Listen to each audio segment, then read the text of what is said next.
is a Sony 70-200 f2.8 GM Mark II on a A7S III. And I've talked about these lenses before, so feel free to watch the in-depth videos if you haven't. Today, I'm going to try something different, something unusual, something that I don't really do, which is putting on this little monster on a gimbal.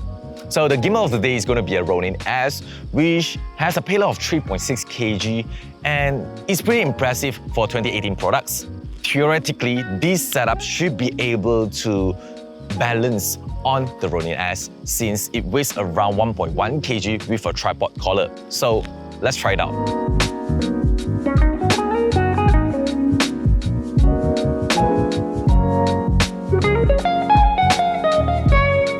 Alright, you must be agree with me, those shots just looks fabulous. The compressions, the depth, the bokeh, all just looks so different from our usual gimbal shots. And you might be wondering, why do I do this? So if you know me, I'm kind of a person who prefer minimal setups, lightweight lens, especially on a gimbal. But when I received the Sony 70-200 f2.8 Mark II, this lens produces some pretty awesome image quality and is very lightweight when it compares to Mark I's.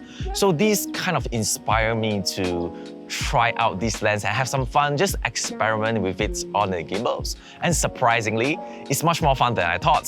So I learned a few things when I'm using the gimbals, and I just want to share my experience with you in this video. Alright, setting up this lens on a gimbal is nothing but like how you normally do. No secret, no trick, just balance the way you would normally do for other lenses. After the setup, I did use the ronin-s to auto-tune the gimbal so that the gimbal knows I'm using a heavier lens and auto-calibrate each of the models correctly based on the setup. So what are problems and what I've learned? The most significant problem with this setup is definitely a jerk gear movements when it compares to wider focal lengths, which is pretty common since these are super compression shots. We're talking about 70-200s. So a little movement can cause visible shakiness. So in order to solve this, one of the solutions will be just turn on the OSS, which is optical image stabilizations, and it will help to reduce some of the shakiness. And something to keep in mind, there's 3 modes, and I tend to just stick with mode 1, which give me a general standard stabilizations, and it works. The next solution will be move like a ninja. And I believe this is the 101 gimbal tips, because walking smoothly and gently while keeping the same level helps you to achieve some smooth gimbal shots. In short, imagine your knee as the suspensions and you're trying to keep your camera at the same level. So this is another solution, which is to use slow-mo.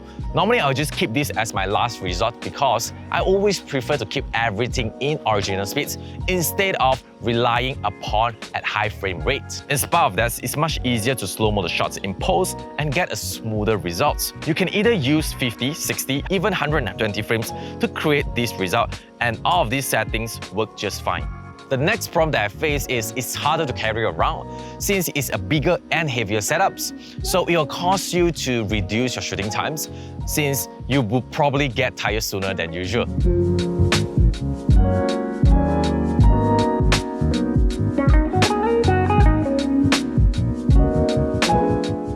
Alright, the result is just spectacular and beautiful. I've never filmed something like this before, and the compressions and also the subject is so pop when it compares to other focal lengths. So the longest lens that I've used is the 85mm, and there's no match between these 200mm and 85mm even in f1.8.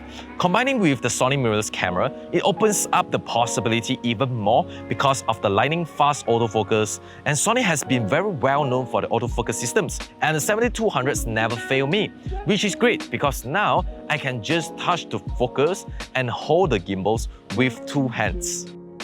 Another thing that I really like about this lens is the internal zoom mechanisms, because this ensures you that the length of the lens doesn't change while zooming.